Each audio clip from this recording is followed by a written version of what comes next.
Hello दोस्तों, पिछले 20 दिनों में चीनी के दामों में 40% तक की वृद्धि हो गई। जहां अगस्त के शुरुआत में चीनी के दाम 45 रुपए प्रति केजी थे, वहीं आज चीनी के दाम 65 रुपए प्रति केजी हो गए हैं। आखिर चीनी के दामों में इतनी बढ़ोतरी क्यों हो रही है? क्या इसकी वजह एथेनॉल है या कुछ और? चलिए आइए देखते हैं। चीनी के दाम में वृद्धि का एक कारण चीनी का एक्सपोर्ट होना भी है। भारत शुरुआत से ही चीनी के उत्पादन के साथ चीनी का एक्सपोर्ट भी करता है। भारत विश्व में चीनी का तीसरा सबसे बड़ा एक्सपोर्टर। इसी वजह से भारत ने इस वर्ष 24 लाख मीट्रिक टन चीनी का एक्सपोर्ट किया है, जो चीनी के भारतीय भंडार को और कम करता है। इससे चीनी के भंडारण में कमी आती है। वहीं दूसरा कारण है प्रोडक्शन में कमी। चीनी गन्ने से बनती है, वहीं गन्ने का उत्पादन मौसम पर निर्भर करता है। भारत विश्व का दूसरा सबसे बड़ा चीनी उत्पादक देश है।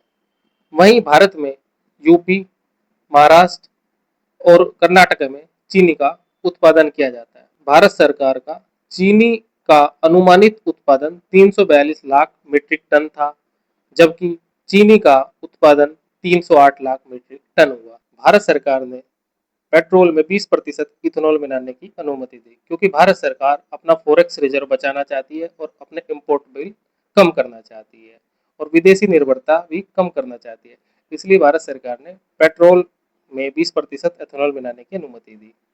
एथेनॉल का प्रोडक्शन भी गन्ने, चावल और मक्का से होता है। हालांकि 70% इथेनॉल का प्रोडक्शन चावल और मक्का से होता है, जबकि 30% इथेनॉल का प्रोडक्शन गन्ने से होता है। वहीं चीनी का उत्पादन भी गन्ने से होता है। 24 लाख मीट्रिक टन चीनी एथेनॉल बनाने के लिए डाइवर्ट कर दी जाती है, जिससे चीनी के भंडार में कमी आती है। चीनी के दामों में हुई वृद्धि से आखिर किस पे क्या असर पड़ेगा? क्योंकि आने वाले फेस्टिव सीजन में डिमांड ज्यादा होगी, सप्लाई कम होगी। इसकी वजह से प्राइस में लगातार वृद्धि बने रहने की उम्मीद है। दूसरा, जमाखोरी की आशंका। इस समय बहुत सारे लोग ज्यादा मुनाफा कमाने के लिए चीनी की जमाखोरी करेंगे, जिसको बाद में उच्च दामों पर बेचा जा सकेगा।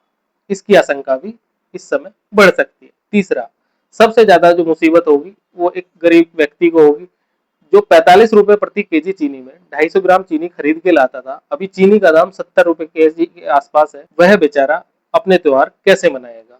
इन गरीब परिवारों पे चीनी की महंगाई की मार सबसे ज्यादा पड़ने वाली है। भारत में अगस्त से नवंबर तक एक बड़ा फेस्टिव सीजन चलता है, जिसमें रक्षाबंधन, दीपावली, गणेश चतुर्थी, दशहरा, जन्माष्टमी जैसे बड़े त्योहार आते हैं।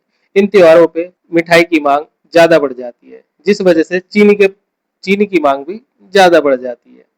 यह भी एक कारण है जिससे चीनी के दामों में वृद्धि हुई है। चीनी के दामों में वृद्धि के अभी तक 4 कारण बताए गए हैं। पहला, प्रोडक्शन में कमी। दूसरा, इथेनॉल डाइवर्जन। तीसरा, फेस्टिव सीजन की वजह से मांग में वृद्धि। और चौथा, भारत द्वारा किया गया चीनी एक्सपोर्ट। सरकार ने इसके लिए ठोस कदम भी उठाए हैं, जैसे जमाखोरी पर रोक। भारत सरकार ने जमाखोरी करने वाले लोगों के लिए कठोर नियम बनाए हैं, जिसमें सबसे पहले लिमिटेड टाइम के लिए लिमिटेड स्टॉक को ही जमा किया जा सकेगा। जैसे बहुत सारी फैक्ट्रियों में चीनी का इस्तेमाल और बहुत सारे चीजों के प्रोडक्शन के लिए भी किया जाता है। उनके लिए भारत सरकार ने निर्धारित किया कि वो 4000 क्विंटल से ज्यादा चीनी 30 दिनों से ज्यादा नहीं रख पाएंगे। उससे ज्यादा होने पर उन्हें वो चीनी बाजार में लेके आनी पड़ेगी। दूसरा, भारत सरकार ने 10 सालों में पहली बार चीनी के आयात पर भी विचार किया है और भारत सरकार 10 लाख मीट्रिक टन चीनी के आयात की बात कर रही है, जो कि ड्यूटी फ्री होगा, जिसपे कोई टीआरक्यू नहीं होगा, यानी टैरिफ रेट कोटा। अतः भारत सरकार 10 लाख मीट्रिक टन रो चीनी विदेशों से खरीदने की बात भी कर